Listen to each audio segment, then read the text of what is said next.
इंसानी तारीख के सफ़ों में फलस्तीन पर हुआ जुल्म एक ऐसा बाब जिसे पढ़कर रूह कांप उठेगी, दिल बैठ जाएगा और इंसान अपने ही वजूद से सवाल करने लगेगा।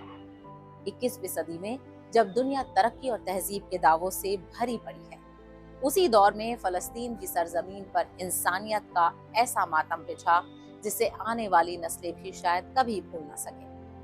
हजारों मासूम बच्चों की चीखें, उजड़े हुए घर, बिखरे हुए ख्वाब और मलबे के नीचे दबी मासूम जिंदगियां। ये कोई फिल्मी कहानी नहीं है, बल्कि एक तल्ख हकीकत है जो हमारी आंखों के सामने है। यूएन ने एक ऐसी रिपोर्ट जारी की है जिसके मुताबिक फलस्तीन में 20,000 से ज्यादा बच्चों की जान जा चुकी है, जबकि 44,000 से ज्यादा बच्चे जख्मी हुए। तारीख गवाह है कि जब जुल्म अपनी इंतहा पार कर जाता है तो फिर उसका अंजाम भी तारीख ही लिखती है। मिस्र के फिरौन ने भी अपने तख्त को बचाने के लिए मासूम बच्चों का खून बहाया था।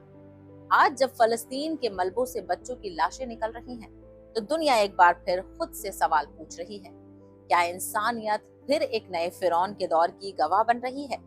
फलस्तीन की यह दास्तान सिर्फ एक जंग की कहानी नहीं, बल्कि इंसानियत के जमीन पर लगा हुआ वो जख्म है जो शायद सदियों तक नहीं भरेगा।